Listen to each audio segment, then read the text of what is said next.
بسم اللہ الرحمن الرحیم نحمدہ ونصلی علی رسولہ الکریم اما بعد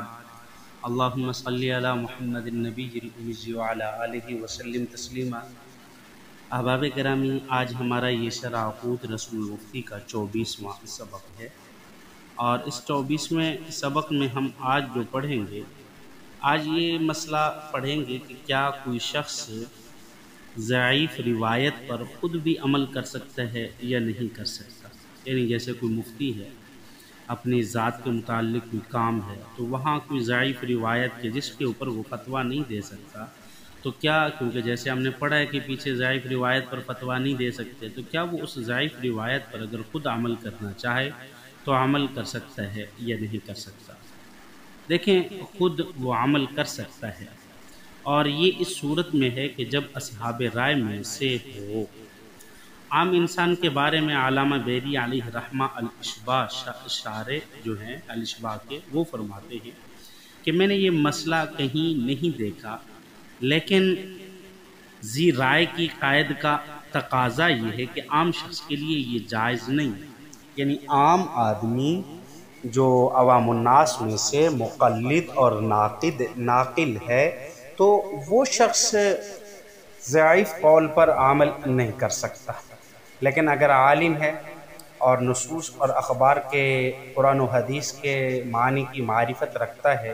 اور وہ اہل درایت میں سے ہے، تو اس کے لیے ضعیف قول پر عمل کرنا جائز ہے، اگرچہ اس کے مذہب کے خلاف ہو۔ تو ذی رائے یعنی مجتہد فی المذہب کی قائد سے عام آدمی خارج ہو جائے گا۔ ہم نے کہا کہ وہ رائے والا ہو، اس کو اجتہاد کے اندر گویا کہ ملکہ حاصل ہو، جسے ہم اپنی زبان میں فقیہ کہہ دیتے ہیں، کہ جس کو فقہ کی سمجھ بوجھ ہے، تو وہ شخص اگر ضعیف قول پر عمل کرنا چاہے تو وہ اس کے لیے گنجائش ہے، وہ شخص عمل کر سکتا ہے۔ آگے ایک سوال ہے، دیکھیں کہ مفتی، یہ بات پہلے بھی گزر چکی ہے کہ مفتی مجتہد کے لیے ان مسائل سے عدول جائز نہیں جن پر امام اعظم ابو حنیفہ علیہ رحمہ اور آپ کے شاگردوں کا اتفاق ہے، اس لیے وہ اپنے اجتہاد پر فتویٰ نہیں دے سکتا،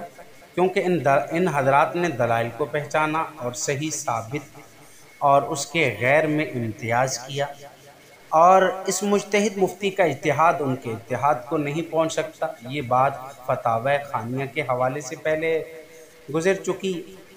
تو اب اس میں آپ یہ کہہ رہے ہیں کہ مفتی اپنے قول پر مذہب کے خلاف بات کر سکتا ہے۔ آپ ذرا بات کو سمجھیں کہ ہم نے جیسے پیچھے کہا نا کہ ضعیف روایت پر عمل کر سکتا ہے،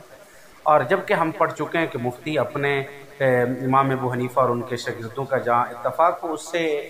عدول نہیں کر سکتا۔ تو اس بات کا جواب یوں سمجھیے کہ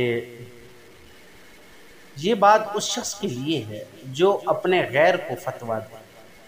شاید اس کی وجہ یہ ہے کہ جب اسے معلوم ہو گیا کہ ان اکابر کا اجتہاد قوی ہے، تو اس کے لیے جائز نہیں کہ اپنے ضعیف ترین اجتہاد کو عام لوگوں کے مسائل کی بنیاد بنائے،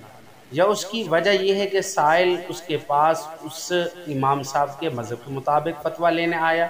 جس کا وہ مفتی مقلد ہے، لہذا اس پر لازم ہے کہ وہ اس مذہب کے مطابق فتویٰ دے جس کے بارے میں مستفتی اس سے فتویٰ لینے آیا ہے۔ یہی وجہ ہے کہ حضرت قاسم رحمہ اللہ اپنے فتاویٰ میں نقل کیا ہے کہ آپ سے ایسے واقف یعنی وقف کرنے والے کے بارے میں سوال کیا گیا جس نے وقف میں تبدیلی کی شرط رکھی تھی اور اس نے وقف اپنی بیوی کے لیے کر دیا، تو آپ نے فرمایا کہ میں اس سلسلے میں اپنے علماء کی کتب سے کسی بات پر آگاہ نہیں، اور مفتی وہی بات نقل کر سکتا ہے جو اس کے ہاں اور ان کے اہل مذہب سے صحیح ثابت ہو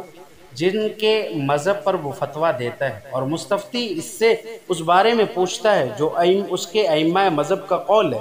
اس کے بارے میں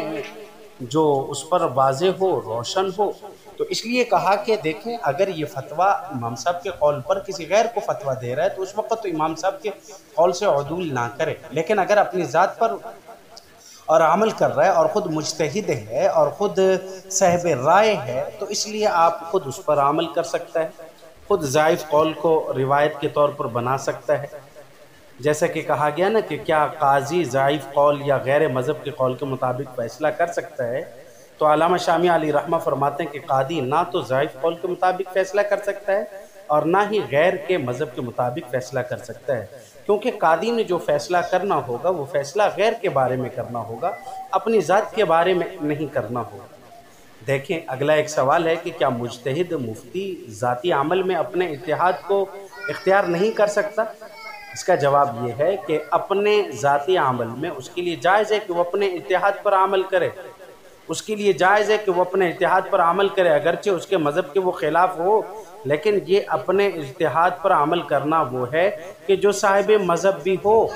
محقق ابن حبان علیہ رحمہ نے کئی مسائل میں جو ان کے مذہب سے خارج تھے ان کو خود اختیار کیا، کیونکہ محقق ابن حبان علیہ رحمہ کے بارے میں ہم پہلے پڑھ چکے ہیں کہ وہ مجتہد فی المذہب تھے، اور بعض اوقات انہوں نے امام مالک علیہ رحمہ کے قول کو ترجیح دی اور فرمایا کہ میں اسے اختیار کرتا ہوں۔ لہذا جن مسائل میں مجتہد مفتی اتحاد پر قادر نہیں ان میں تو تقلید کرنا اس پر لازم ہے، اور جن پر وہ اجتہاد پر قادر ہے تو اس میں اپنے قول پر وہ کیا کر سکتا ہے؟ اجتہاد کر سکتا ہے۔ جزاک اللہ، اللہ رب العزت ہمیں عمل کرنے کی توفیق عطا فرمائے۔ وآخر دعوانا الحمدللہ رب العالمین۔